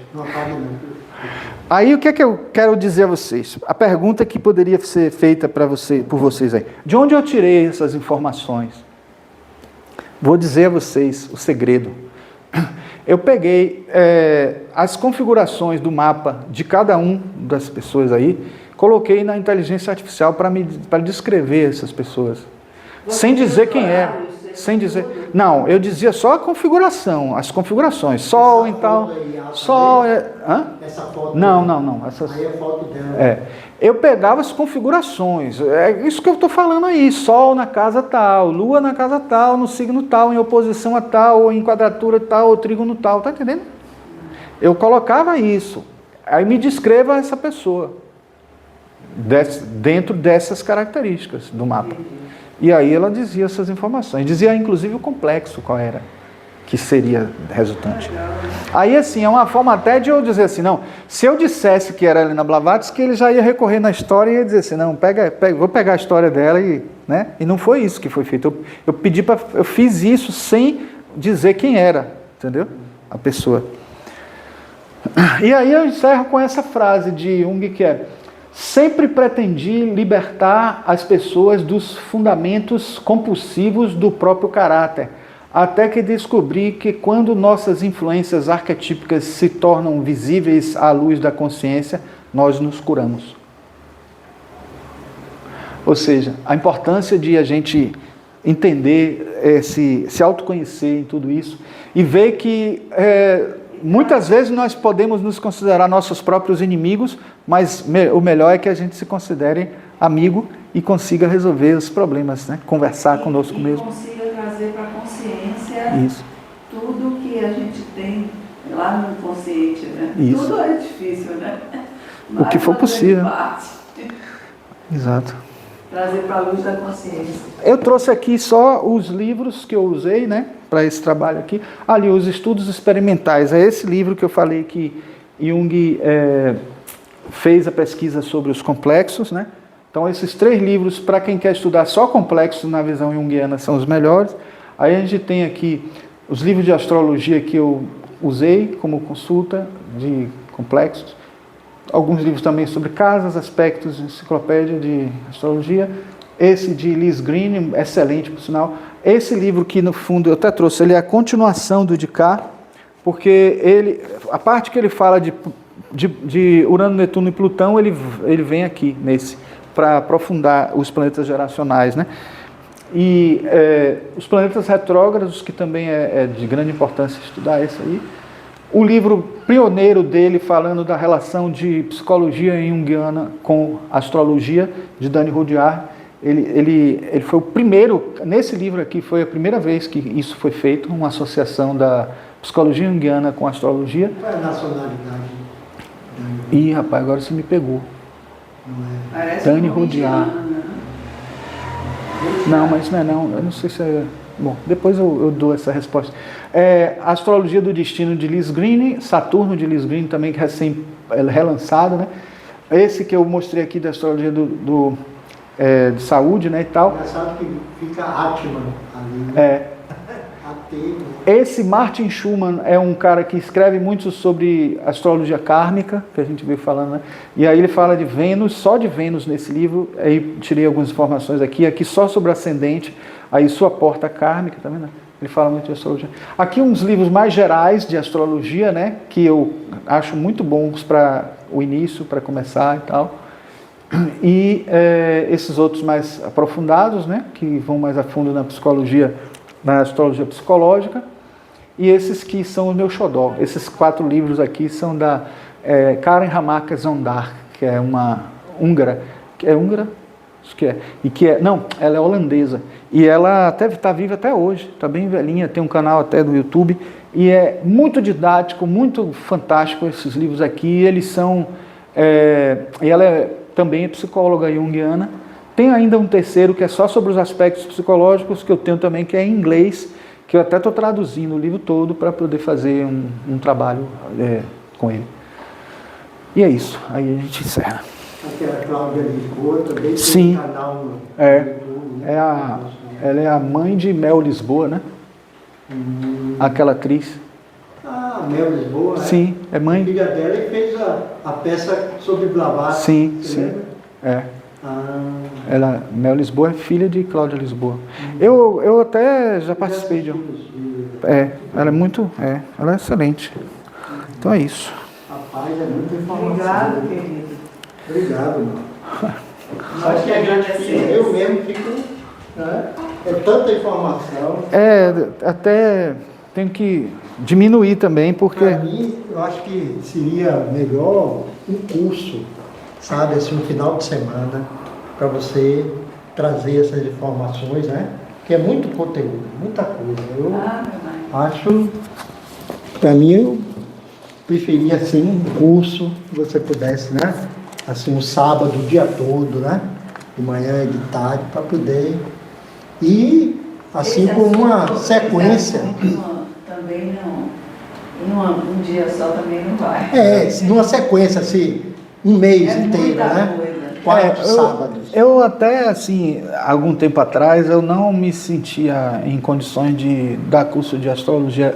Até hoje eu ainda tenho minhas dúvidas, mas o que eu poderia fazer um curso introdutório, eu cheguei a pensar, por exemplo, em combinar com Iranê para a gente fazer um curso e tal, mas aí acabou não acontecendo, mas porque aí eu me sentiria mais seguro, a gente estaria juntos, né, e tal, mas vamos Você ver. aí com esse conteúdo todo, meu amigo, você já dá para fazer uma sequência aí, acho que uns 2 meses, né? Cada sábado um assunto desse. Acho que seria uma boa. Né? Pode ser, vamos lá. Vamos ver se a gente planeja uma coisa assim. Fazer ou até sextas zen, que a gente Sim, nunca mais fez. sequenciada, né? Uma coisa assim. Um semestre, acho que isso aí tem assunto para um semestre inteiro ou mais, né? Não é? Eu fiquei assim, né? Encantado e vendo que, né, tem muita coisa aí para ser estudada, ser refletida. Eu acho que, né, merece né, essa dedicação aí, agradecer a Marcos, né? Realmente é um trabalho, realmente você consegue, com seu Ares aí no ascendente, fazer, né, Eu acho mais o Mercúrio em Virgem, né? Uhum. Então, só agradecer aí ao irmão. Se alguém quiser, né, perguntar, acrescentar, né, comentar, o espaço está aberto. Mas eu acho que é tanta informação, né? Eu até pensava, por exemplo, que esse livro estava esgotado. Eu falei isso na palestra passada, mas esse livro se acha até em sebo para comprar na internet. Ele é muito bom para esse livro, essa palestra foi toda baseada nesse livro. Eu até queria passar aqui para vocês se quiserem olhar. O livro é fininho, mas com tanto conteúdo, né? Esse livro é Rapaz, muito bom. Tá realmente. todo riscado esse livro aí. Mas você... Eu tô na expectativa até de eles lançarem de novo. Não só esse livro, mas os livros de Dani Rudyard, todos, que são todos muito bons. Muito didáticos e trazendo... Você estuda arriscando tudo. Desenhando. Sublinhando, Uhum. fazendo desenhos.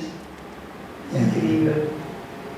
Então, só agradecer aí ao irmão Marcos, mais uma vez, reiteradamente, né?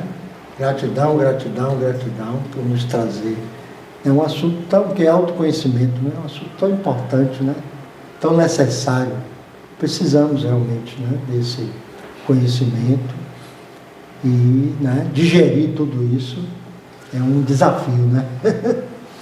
Você colocou assim para a gente, né, ter essa tarefa aí e cabe realmente, né? É um oráculo, talvez a astrologia seja um desses oráculos mais, assim, que tem uma ação maior, né?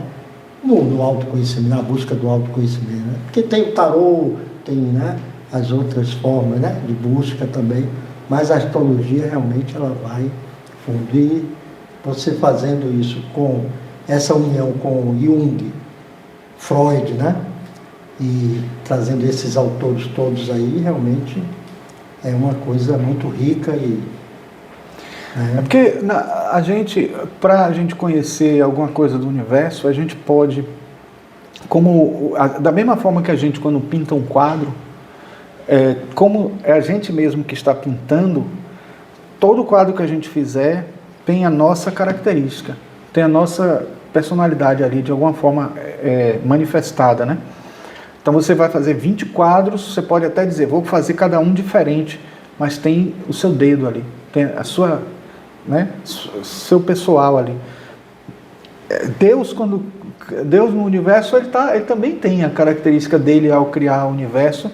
E quando criou cada um de nós, ele criou de alguma forma, né, emanando dele mesmo, né, naquele emanacionismo, e a gente tem várias formas de se autoconhecer.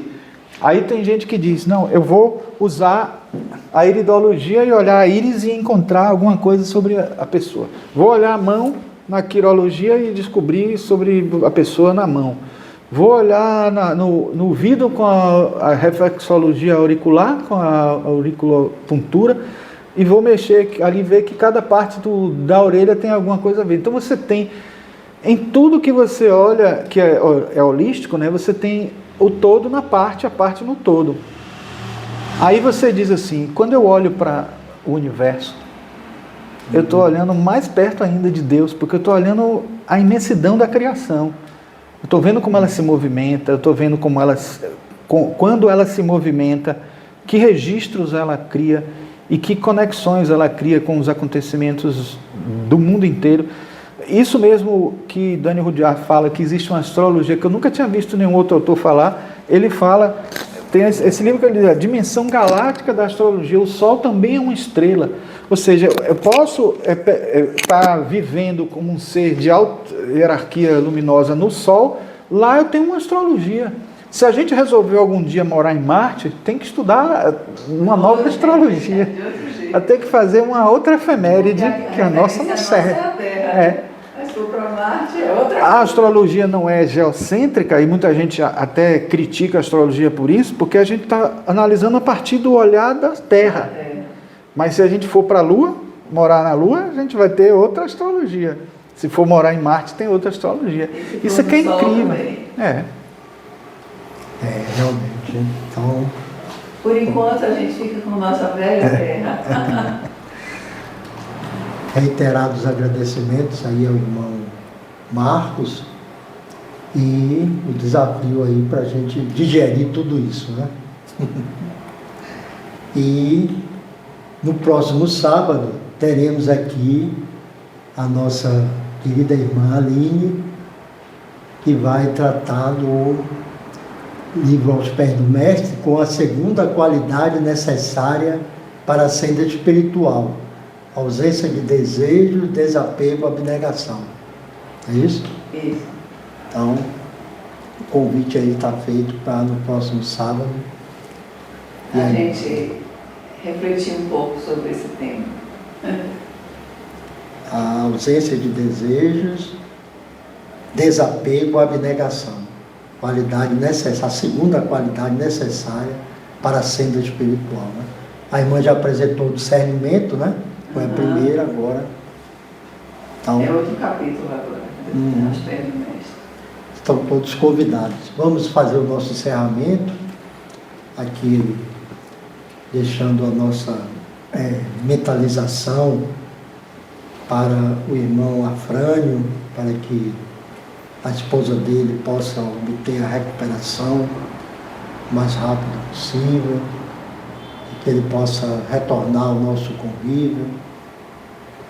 Sentimos a sua falta, a sua ausência, mas estamos unidos nessa corrente de mentalização, de vibração positiva e buscando essa sintonia com os anjos da cura que possam agir nesse momento, nessa situação da esposa do nosso querido irmão Afrânio.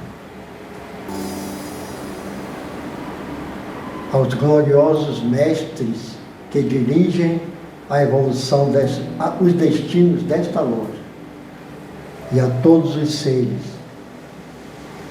que auxiliam a evolução da humanidade, agradecemos de todo o coração o auxílio que nos concederam nesta reunião e a toda a proteção que nos dispensarem para praticar o bem.